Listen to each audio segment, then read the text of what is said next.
پر مسئلہ فلسطین کے 2 ریاستی حل کی قرارداد بھاری اکثریت سے پاس کر لی گئی ہے، اور اقوام متحدہ کی جنرل اسمبلی نے جمعے کو فرانس اور سعودی عرب کی جانب سے پیش کی گئی مسئلہ فلسطین کے 2 ریاستی حل کی جو قرارداد ہے وہ منظور کی، اور یہ قرارداد 142 ممالک کی اکثریت سے منظور ہوئی ہے، جبکہ اسرائیل اور امریکہ سمیت 10 ممالک نے اس کی مخالفت میں ووٹ دیا۔ یہ کون سے ممالک تھے میں آپ کو بتاؤں گا۔ 12 ممالک ایسے تھے جنہوں نے ووٹنگ میں حصہ ہی نہیں لیا، جبکہ اگر ہم اسرائیل کی بات کریں تو اسرائیل نے اس 2 ریاستی حل سے متعلق جو اقوام متحدہ کا اعلامیہ ہے وہ مسترد کر دیا ہے۔ اسرائیل کہتا ہے کہ 2 اسٹیٹ سولوشن نہیں ہو سکتا ہے، ساری دنیا یہ کہہ رہی ہے کہ 2 اسٹیٹ سولوشن ہونا چاہیے۔ اچھا، اب امریکہ اور اسرائیل کے علاوہ 8 ممالک نے اس قرارداد کی مخالفت کی تھی، اس میں ارجنٹائن شامل ہے، ہنگری شامل ہے، مائکرونیشیا، نوورو اور پلاؤ، پاپوا نیو گینیا اور پیراگوے اور ٹونگا، یہ ممالک ہیں جنہوں نے اس کی مخالفت کی تھی۔ اور ووٹنگ میں حصہ نہ لینے والے جو ممالک ہیں اس میں البانیہ ہے، کیمرون ہے، چیک ریپبلک ہے، ایکواڈور، ایتھوپیا، فیجی اور اس کے علاوہ کانگو اور گویٹے-مالا، یہ شامل ہیں۔ اچھا، اب اسرائیلی وزیر اعظم جو ہے نتن یاہو، اس نے گزشتہ روز فلسطینی مغربی کنارے میں نئی متنازع آباد کاری کا جو توسیعی منصوبہ ہے اس پر بھی دستخط کر دیے ہیں، اور اس نے یہ کہا ہے کہ 2 ریاستی حل کی طرف جانے اور فلسطینی ریاست کو تسلیم کرنے سے بالکل انکار کر دیا ہے۔ اور نتن یاہو نے اس موقع پر یہ کہا ہے کہ یہ زمین جو ہے یہ ہماری ہے، ہم اپنا وعدہ پورا کرنے جا رہے ہیں کہ یہاں پر کسی قسم کی کوئی فلسطینی ریاست نہیں ہوگی، کھلے الفاظ میں اس نے کہہ دیا ہے۔ اور اب اسرائیلی حکومت جو ہے وہ اس متنازع جو توسیعی منصوبہ ہے اس کے تحت اسرائیلی آباد کاروں کے لیے 3,400 نئے گھر بنائیں گے۔ تو 3,400 نئے گھر بنیں گے، اور مقبوضہ بیت المقدس سے مغربی کنارے کا جو بیشتر حصہ ہے وہ منقطع کر دیا جائے گا، اور اس علاقے میں جو دیگر اسرائیلی آباد کاروں کے ساتھ بستیوں کو ملا لیا جائے گا۔ تو اس کی وجہ سے کسی بھی قسم کی ایک یونیفائڈ پیلسٹینین جو ٹیریٹری ہے اس کا خواب، یہ کہتا ہے نتن یاہو، کہ اب پورا نہیں ہو سکے گا۔ آگے بڑھتے ہیں جی، اور پروگرام میں رخ کرتے ہیں نیپال کا، جہاں پر حکومت مخالف پرتشدد احتجاج کے بعد پارلیمنٹ تحلیل کر دی گئی ہے، اور ملک میں آئندہ سال عام انتخابات کا اعلان کر دیا گیا ہے۔ اور یہ اعلان جو ہے یہ صدر کے دفتر کی جانب سے کیا گیا ہے۔ صدارتی مشیر برائے ابلاغ کیرن پوکریل نے غیر ملکی خبر رساں ادارہ جو ہے AFP اس کو بتایا کہ وزیر اعظم کی سفارش پر صدر نے پارلیمنٹ کو تحلیل کر دیا ہے، اور انتخابات کی جو تاریخ ہے وہ طے ہوئی ہے 5 مارچ 2026۔ تو 5 مارچ 2026 کو نیپال میں الیکشنز ہوں گے۔ اب یہ جو نیپال میں پارلیمنٹ کی تحلیل کا اعلان ہے یہ سابق چیف جسٹس سشیلا کارکی کی بطور عبوری وزیر اعظم تقرری کے صرف 2 گھنٹے کے بعد سامنے آیا ہے، اور یہ جو نیپال میں گزشتہ ہفتے پرتشدد ہنگامے ہوئے، بہت زیادہ کیوس کی صورتحال تھی، اور اس کے بعد نیپال کے وزیر اعظم KP شرما اولی جو ہے انہوں نے عہدے سے مستعفی ہونے کا اعلان کر دیا تھا، اور KP شرما کے مستعفی ہونے کے بعد سابق چیف جسٹس سشیلا کارکی کو عبوری وزیر اعظم مقرر کیا گیا تھا۔ اور یہ سارا جو معاملہ ہے یہ بیسکلی شروع کہاں سے ہوا تھا کہ سوشل میڈیا کی ویب سائٹس پر پابندی لگی تھی، اور اس پر نوجوان احتجاج کر رہے تھے، بدعنوانی کے خلاف احتجاج کر رہے تھے، اور اب تک ان مظاہروں میں 51 افراد ہلاک ہو چکے ہیں، 1300 سے زائد افراد ایسے ہیں جو کہ زخمی ہوئے ہیں، اور اب وہاں پر صورتحال کچھ معمول پر آنا شروع ہو گئی ہے،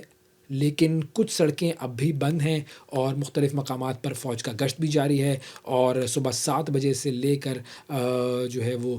کرفیو کا بھی نفاذ کر دیا جاتا ہے۔ اب دیکھنا یہ ہے کہ اب صورتحال قابو میں آنے میں کتنا وقت لگتا ہے۔ آگے بڑھتے ہیں جی، اور آپ کو ایک اور بڑی انٹرسٹنگ خبر کی طرف لے کر جاتے ہیں۔ ہم سب جانتے ہیں ایلون مسک کو، ٹیسلا کے مالک ہیں، اسپیس ایکس کے مالک ہیں، اور ایکس یعنی کہ جو سابقہ ٹویٹر ہے اس کے مالک ہیں۔ ایلون مسک طویل عرصے سے دنیا کے امیر ترین شخص ہیں لیکن اب یہ اعزاز ان کے ہاتھ سے نکلنے کے قریب ہے۔ بلومبرگ کی ایک رپورٹ آئی ہے، اور اس رپورٹ کے مطابق اوریکل کے جو شریک بانی ہیں لیری ایلسن، ان کی دولت میں 9 ستمبر کو صرف ایک دن میں 88 ارب ڈالر سے زائد کا اضافہ ہوا ہے، جس کے بعد ان کے اثاثے جو ہیں وہ بڑھ کر